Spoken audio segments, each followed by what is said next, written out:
سمجھنے کی بات یہ ہے کہ تعلیم 3 طرح کی ہوتی ہے: ڈگری کے لیے، عملی زندگی کے لیے اور آخرت کے لیے. ہمارے ادارے، ہمارے تعلیمی ادارے ہمیں جو تعلیم دیتے ہیں 14 15 16 18 یا 20 سال، وہ دراصل صرف کاغذ کا ایک ٹکڑا دیتے ہیں. اس کاغذ کا ٹکڑے کا مطلب یہ ہوتا ہے کہ ہم نے 10 15 یا 20 سال اس ادارے میں گزارے ہیں. That's it. یہ تعلیم ہمیں عملی زندگی گزارنے کا فن نہیں سکھاتی. Problem solving skills, management skills, leadership skills, ہم ان سے بے بہرا ہیں. اور تیسری تعلیم آخرت کے لیے کہ اس دنیا کو، اس زندگی کو کیسے گزارا جائے کہ اس دنیا کی خوشگواریاں اور آخرت کی کامرانیاں دونوں ہمارا مقدر ہوں. اب سوال یہ ہے کہ ہم کون سی تعلیم حاصل کر رہے ہیں، اور جو تعلیم ہم حاصل کر رہے ہیں کیا وہ جدید دور کے جدید تقاضوں کو پورا کر رہی ہے یا نہیں؟ غالباً میرے خیال میں نہیں. اس کی ایک مثال میں آپ کو دیتا ہوں. سینکڑوں سالوں سے ہم ایک کہانی، ہم ہمارے آباء و اجداد اور ان کے آباء و اجداد ایک کہانی پڑھتے چلے آ رہے ہیں، کچھوے اور خرگوش کی کہانی. میں اس کہانی کو آپ کے سامنے ریپیٹ کرنا چاہتا ہوں، آپ کے ذہن میں تازہ ہو جائے گی. کہا جاتا ہے کہ ایک جنگل میں کچھوے اور خرگوش کی تو تکار آپس میں بڑھی تو دونوں نے آپس میں ریس لگانے کا فیصلہ کیا تاکہ اس بات کا تعین ہو سکے کہ کون کامیاب اور تیز رفتار ہے. دوڑ شروع ہوئی. خرگوش بہت تیز بھاگا اور کئی فرلانگ آگے جا کر جب اس نے پیچھے مڑ کر دیکھا تو کچھوے کا دور دور تک کوئی نشان نہیں تھا. اس نے سوچا کہ ریسٹ کر لیا جائے. وہ ایک درخت کے نیچے سستانے کے لیے رکا. ہوا چل رہی تھی، اسے نیند آئی اور وہ نیند کے ہاتھوں مغلوب ہو کر سو گیا. چند گھنٹوں کے بعد رینگتا کچھوا وہاں سے گزرا. اس نے سوتے ہوئے خرگوش کو وہاں دیکھا، لیکن منزل کی جانب اپنا سفر جاری رکھا اور نشان منزل تک بآسانی پہنچ گیا. جب خرگوش سو کر اٹھا تو اس کے پاس کفے افسوس ملنے کے سوا کچھ بھی باقی نہ رہا. ہمیں اس کہانی کا مورل یہ بتایا گیا، اس کہانی کا سبق یا اس کا نتیجہ یہ بتایا گیا کہ slow and steady wins the race. آہستہ رہو اور مستقل مزاج ہمیشہ کامیاب و کامران ہوتے ہیں. یہ وہ کہانی ہے جو ہم کئی نسلوں سے پڑھتے چلے آ رہے ہیں.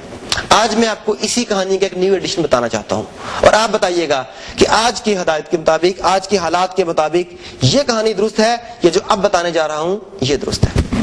نئی کہانی کے مطابق کچھوے خرگوش کی ریس ہوئی. پہلی کہانی کے عین مطابق خرگوش سو گیا اور کچھوا جیت گیا، لیکن کہانی یہاں ختم نہیں ہوئی. جب خرگوش سو کر اٹھا اور اس نے اپنی شکست کا تجزیہ کیا، اس نے سوچا کہ میرے پاس تو خطادات صلاحیتیں تھیں، تیز رفتاری، سبک رفتاری، اس کے باوجود میں کچھوے جیسے سست رفتار سے کیسے ہار گیا. جب اس نے اپنی شکست کا تجزیہ کیا تو اسے اندازہ ہوا کہ صرف حد سے بڑے ہوئے بے جا اعتماد اور لاپرواہی نے اسے شکست دی ہے. اس نے اپنے آپ سے یہ وعدہ کیا کہ میں آئندہ سے لاپرواہی، سستی اور بے جا اعتماد کا مظاہرہ نہیں کروں گا. اس کے بعد اس نے ری میچ کے لیے دوبارہ کچھوے کو چیلنج کیا اور کچھوے کو یہ بات ماننا ہی پڑی. ریس دوبارہ شروع ہوئی. خرگوش کی کمٹمنٹ تھی اپنے ساتھ، تو بغیر رکے بھاگا، بہت تیز بھاگا اور منزل پر پہنچ کر دم لیا اور اس نے کچھوے کو کئی میل کے مارجن سے ہرا دیا. Moral of the story: fast and persistent will always beat the slow. تیز رفتار اور مستقل مزاج ہمیشہ آہستہ رہو اور سست رفتار کو شکست دیں گے. لیکن یہ کہانی یہاں ختم نہیں ہوئی. اب کچھوا بیٹھ کر سوچ رہا ہے کہ خرگوش نے اپنی صلاحیتوں کو پہچان لیا، اب مجھے ساری زندگی شکست کا داغ ماتھے پر لے کر جینا پڑے گا. میں جنگل میں کیا منہ لے کر جاؤں گا؟ اس نے بہت سوچا. ایک تدبیر اس کے ذہن میں آئی. اس نے خرگوش کو ری میچ کر کے چیلنج کیا. خرگوش اپنی کامیابی کے بعد، اپنی غلطیوں سے سبق سیکھنے کے بعد بہت پورا اعتماد تھا. اس نے چیلنج قبول کر لیا. کچھوے نے کہا لیکن ایک شرط ہے، اس دفعہ ہم شمال کی بجائے جنوب کی سمت دوڑیں گے اور فاصلہ ہوگا 5 میل. خرگوش نے کہا کیا فرق پڑتا ہے، شمال کی طرف دوڑیں یا جنوب کی طرف؟ دوڑ شروع ہوئی. خرگوش بھاگا، بہت تیز بھاگا اور بغیر رکے بھاگا. اپنے آپ سے کی گئی کمٹمنٹ کہ میں منزل پر پہنچنے سے پہلے سانس نہیں لوں گا، وہ دوڑتا رہا. لیکن 4 میل کے بعد آگے دریا آ گیا اور پل ٹوٹا ہوا تھا. وننگ پوسٹ، نشان منزل دریا کے پرلی طرف تھی. اب خرگوش پریشان اور ہراساں کہ میں نے کوئی غلطی نہیں کی، میں نے لاپرواہی، سستی، کاہلی، کسی غفلت کا مظاہرہ نہیں کیا. اس کے باوجود یہ تقدیر نے مجھے کس دوراہے پر لا کھڑا کیا، میری ساری محنت اکارت، میں وہاں کیسے جا سکتا ہوں؟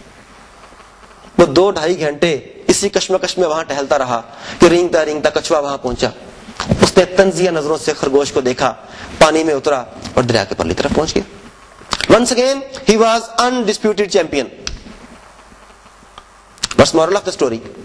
Number 1, first identify your area of excellence, then select your playing ground.